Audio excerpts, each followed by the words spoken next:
You smell the incense before you see anything else.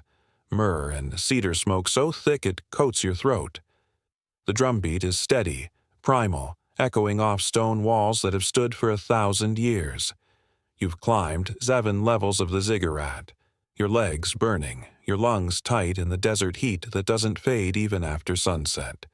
And now you stand at the threshold of a chamber lit only by oil lamps, their flames casting shadows that dance like living things.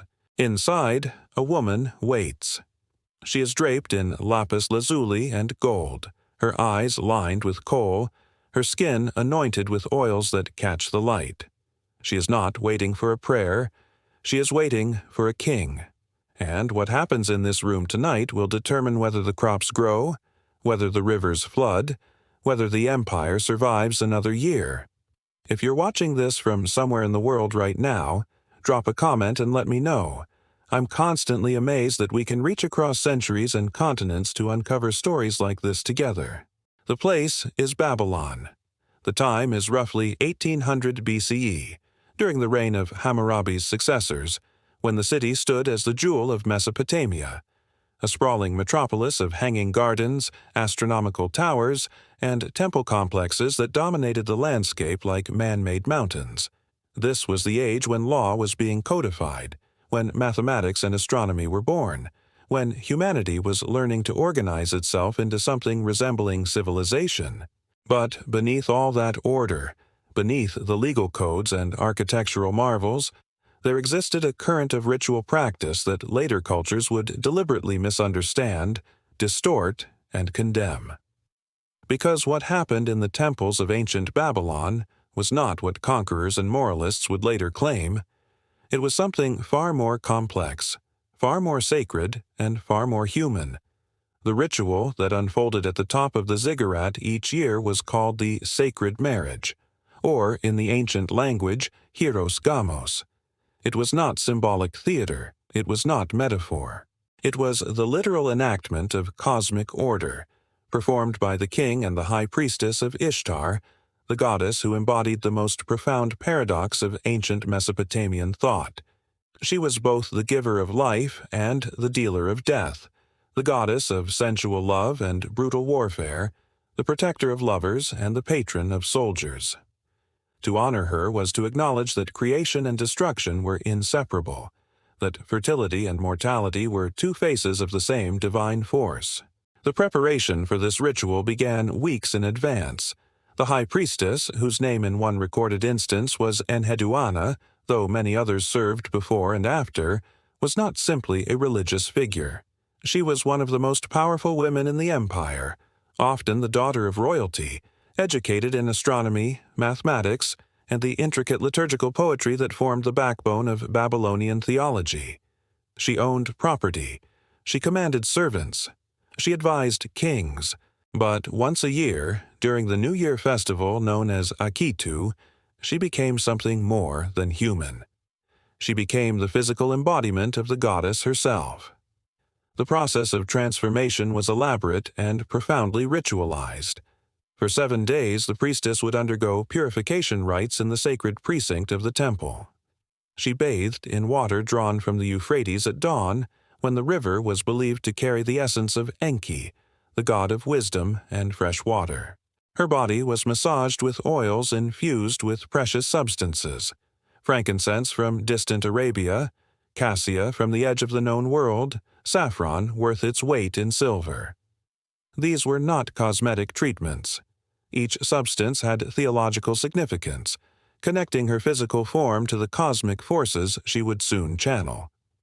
Her attendants dressed her in garments woven with symbols of fertility, pomegranates bursting with seeds, date palms heavy with fruit, the 8-pointed star that was Ishtar's personal sigil.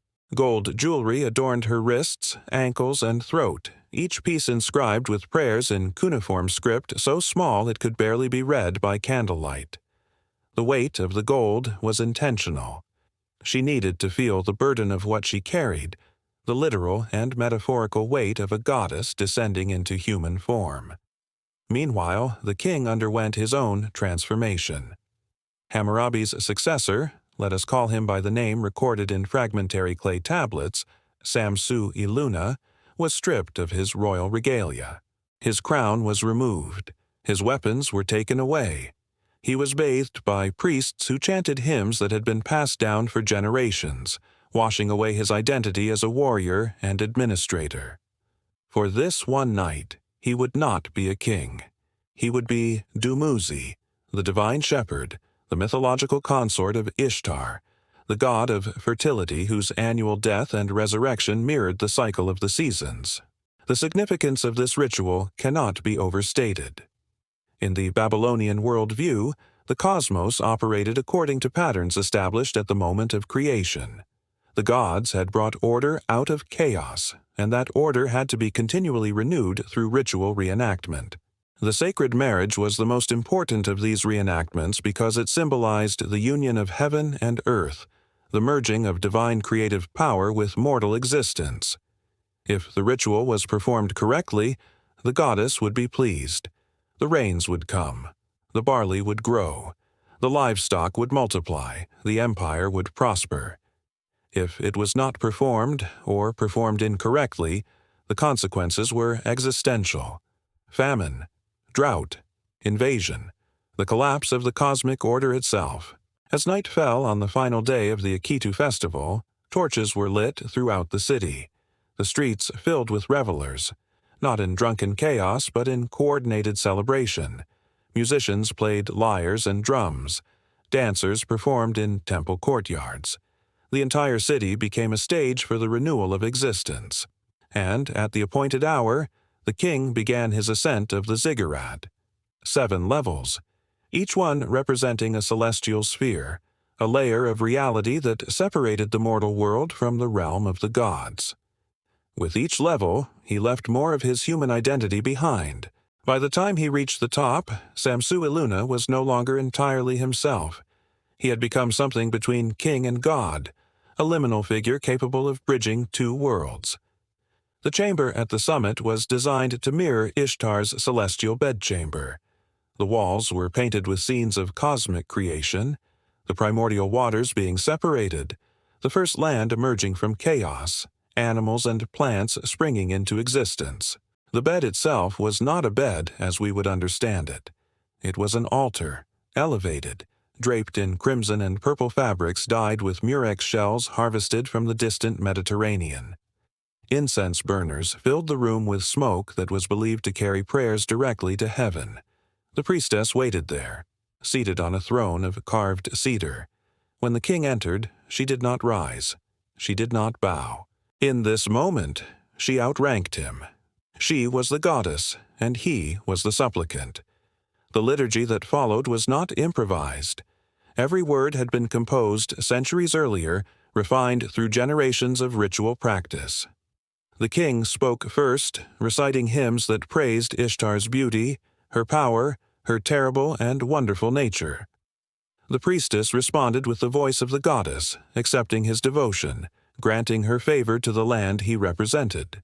And then the physical union began, not as an act of personal desire, but as the enactment of cosmic law. The cuneiform tablets that describe this ritual are precise in their language. This was not about pleasure for its own sake, though pleasure was understood as evidence of the goddess's approval. It was about the transfer of divine energy from the heavenly realm into the earthly one. The king's body became a conduit. The priestess's body became the receiving vessel. Together, they completed a circuit that allowed sacred power to flow into the world. What is crucial to understand is that the Babylonians did not see this as shameful or degrading. The later accounts written by Greek historians, by Hebrew prophets, by Christian theologians, these texts are colored by the moral frameworks of cultures that had fundamentally different ideas about the body, about sexuality, about the relationship between the physical and the spiritual.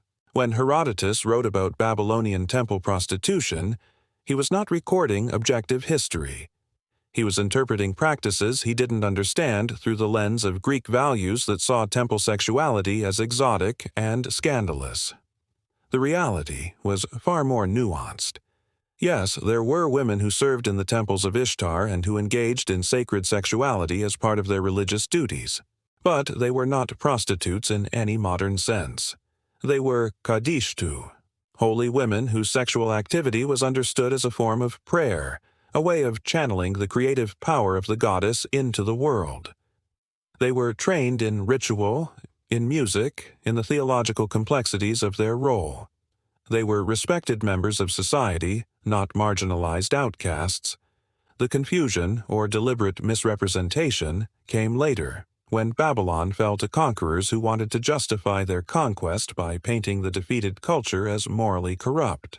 When the Persians took the city in 539 BCE, when Alexander the Great claimed it in 331 BCE, when Roman historians wrote about it centuries after its glory had faded, they all had reasons to emphasize its supposed decadence.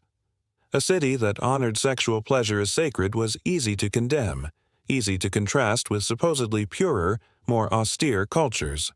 But the clay tablets tell a different story.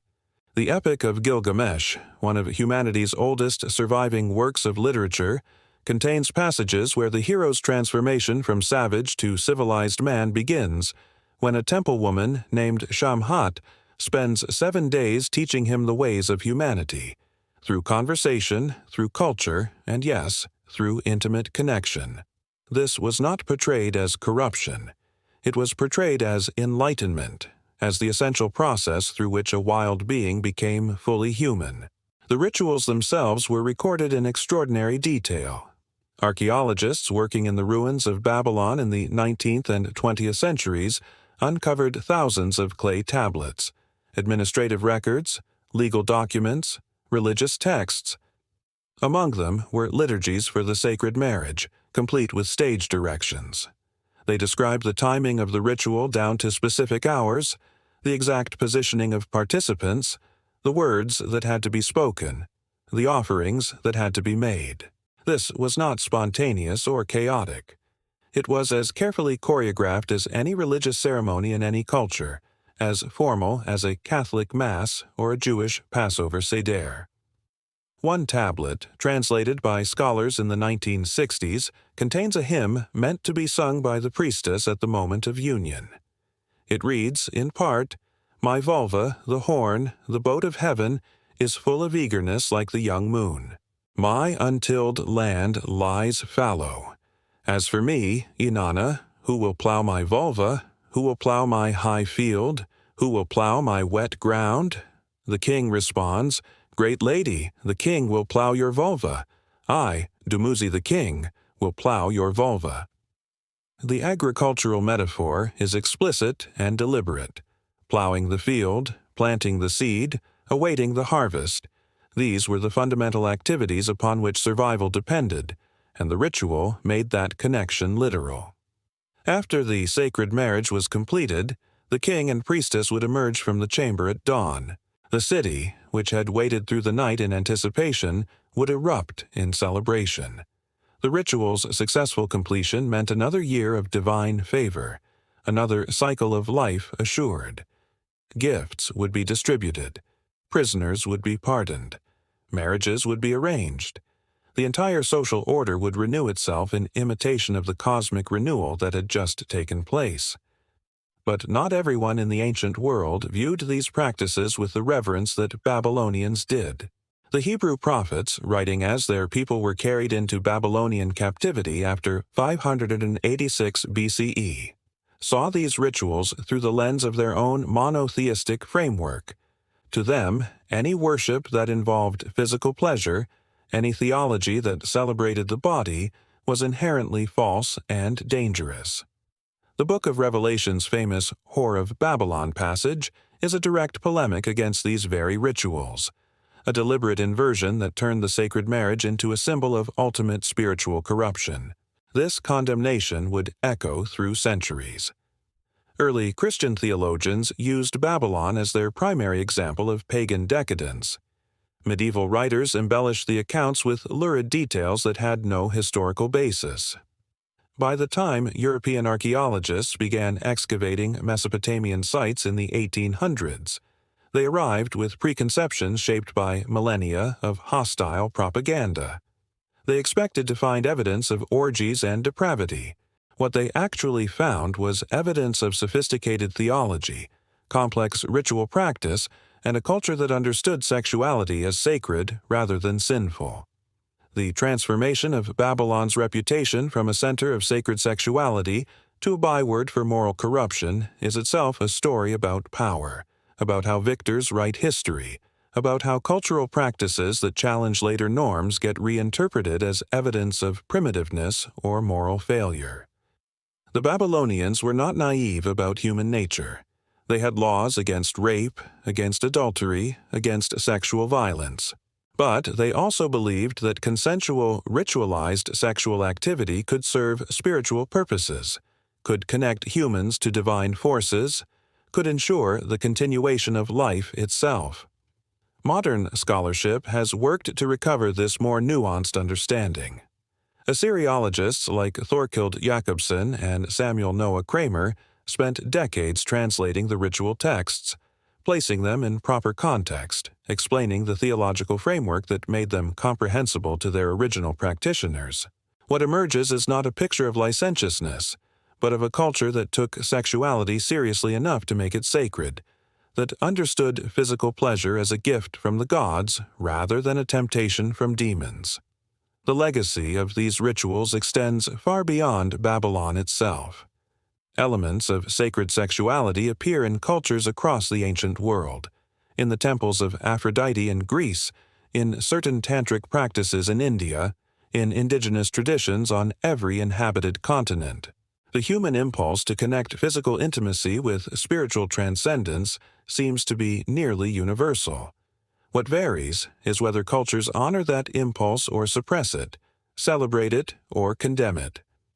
Today, the ruins of Babylon lie in modern Iraq, partially reconstructed under Saddam Hussein in a controversial restoration project, then damaged again during the Iraq War. The ziggurat, where the sacred marriage once took place, is gone, reduced to foundations and fragments. But the clay tablets survive, scattered across museums in London, Berlin, Paris, and Baghdad. On those tablets, preserved in wedge-shaped impressions made by reeds pressed into wet clay 4,000 years ago, the words of the ritual still exist. The hymns can still be read. The theological framework can still be understood. There is something profoundly moving about holding one of these tablets, as I did once in a museum archive, with white gloves and a translator beside me, and realizing that the words inscribed there were meant to sustain life itself. That a priestess once memorized these exact phrases, spoke them in a chamber at the top of a tower that reached toward heaven, believed with absolute conviction that her actions would determine whether children would be born, whether crops would grow, whether the river would flood or run dry. We live in a world that has largely separated sexuality from spirituality, that treats physical pleasure as either a private indulgence or a public controversy, but rarely as something sacred. The rituals of ancient Babylon remind us that this separation is not universal, not inevitable, not the only way humans have understood these fundamental aspects of existence. In the end, what was uncovered in ancient Babylon was not depravity, but devotion, not corruption, but connection. A culture that believed the body was not a prison for the soul, but a temple in its own right, that pleasure was not a sin, but a sacrament, that the most intimate human acts could mirror the creative power of the cosmos itself. Whether we agree with that theology or not, whether we find it beautiful or uncomfortable, we cannot deny its profound seriousness, its sophisticated complexity, its recognition that humans are creatures who exist at the intersection of flesh and spirit, earth and heaven, mortality and transcendence. The priestess and the king completed their ritual and descended from the ziggurat as dawn broke over the Euphrates. The people celebrated. The year began again, and for a little while longer, in that ancient city of mud brick and cosmic ambition, heaven and earth were joined, and life continued its eternal cycle. The dark, erotic rituals of ancient Babylon were never really dark at all. They were radiant with meaning, heavy with hope, and desperately, achingly human in their attempt to touch something greater than themselves.